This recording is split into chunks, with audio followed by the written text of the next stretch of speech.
What is up, YouTube? So, I'm on fall break for school right now. But because I have so much other things that I do with my life, this is not a break. So, welcome to using my off day to work on show choir costumes. I'm working on stuff for my little ones today, because their show is time travel. And so they wear these lab coats throughout the show until they take their lab coat off, and then it reveals their costume that has to do with the decade for the song that we're doing type situation. So, and because they are little and they're not great with buttons and they don't have a huge amount of time to get their costumes off, I have to jerry rig these lab coats to be able to be taken off easily. So for me, that's removing the buttons and adding Velcro.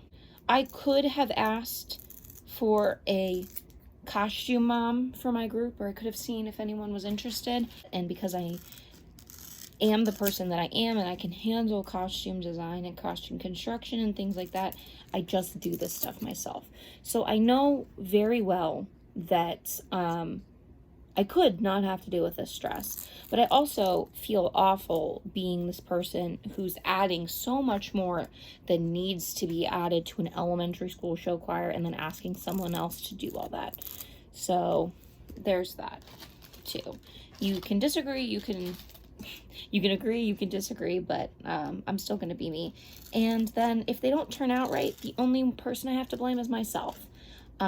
So that's why I like that. And I was also contemplating, so the kids have to take these lab coats off and throw them essentially to my stage manager, who will then collect them. So I'm like, how do we know whose lab coat is whose? Because if I write on them in Sharpie, they're white, it's going to bleed through.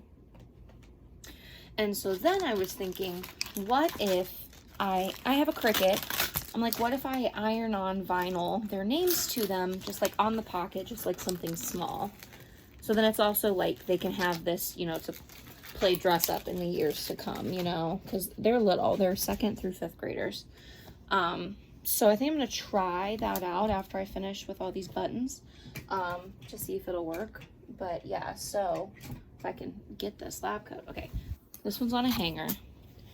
So they've got these buttons like this. So I'm going to remove the button, I'm going to place a piece of Velcro where the button was, and then I'm going to glue the button back over the buttonhole on this side so that it still looks like there's buttons, but they can just woo them off. Does that make sense?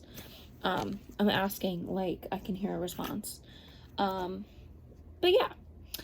Also, little tattoo update. I'm allergic to Saniderm, so now it's out and about on the open, and I have kitties, so I'm hoping it doesn't get infected. But yeah, so I'm just snipping, and I also know this would be easier with a seam ripper, but I don't think I have one, and I really don't want to look. So I'm using my Cricut scissors because they're little, and I'm just snipping the threads on these buttons. Last night I did 12 of these jackets. Also my little container of all the buttons. I did 12 of these. I was watching the new Haunted Mansion movie. It was really good. I know I've been on the Haunted Mansion ride, but that was so long ago that I don't even remember. So yeah. But I feel like this is a crazy thing to take on from an elementary school group.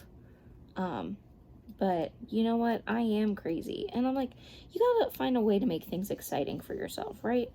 They are growing and they are so phenomenal, and I'm very proud of them, and they amaze me all the time. It's pretty much, until last year, it was unheard of for them not to have dance captains dancing with them at our fall show. Or not our fall show, our spring show. So the final show of the season. Last season? No, 2 seasons ago, sorry. 2 seasons ago, it was unheard of for them to not have. I actually don't remember if they had dance captains in front of them 2 seasons ago. I don't think they did. So yeah, and so they've always had dance captains up to Christmas time. And like Christmas time is when I start pulling the dance captains away. But this year, they don't need their dance captains. Like it's the first weekend in October, and they've been without their dance captains since pretty much right after their camp in August, because their very first community show was like the first or second weekend of September, and I was like, do you guys need your dance captains? And they were like, no. And I'm like, oh, I'm gonna put them in front of you, like, just to be safe. And then they didn't look at the dance captains the entire time. So I'm like, okay, then way to prove me wrong. Like, you don't need them. So I took them away for the next 2 shows. And like, there's some minor mistakes because, you know, they are as young as they are, but like, they are fine. They're killing it. Like, it's flipping May and it was September. And so I'm just like, they're outdoing themselves. They already have a 6, well, not really 6, but like 5.5 number show, because like their first song's like a minute, maybe a minute and a half long, because it's just like an intro song. But like, they're insane. Like, I'm like so insanely proud of them. And I'm also like, what do we do now? So, which is like, I'm kind of glad that we had taken on this time travel theme, and like, we've got the costume changes and like the hard layers of choreography and like pretty difficult walking, because you always have to be mirroring the person that's wearing the same costume as you. So I'm like glad that I took on this much of a challenge with this show, because these kids can handle it, and I think they need it in order to not be bored, because they're just that good. And I'm, like I said, I'm so insanely proud of them. And it just like, anyways, now the slab coat's done. So you imagine this is on a little body, and then they can just rip it off, and then their other costumes underneath. But we're not going to talk about the fact that the Velcro didn't separate and it just came off the sticky part. So I'm going to fix that.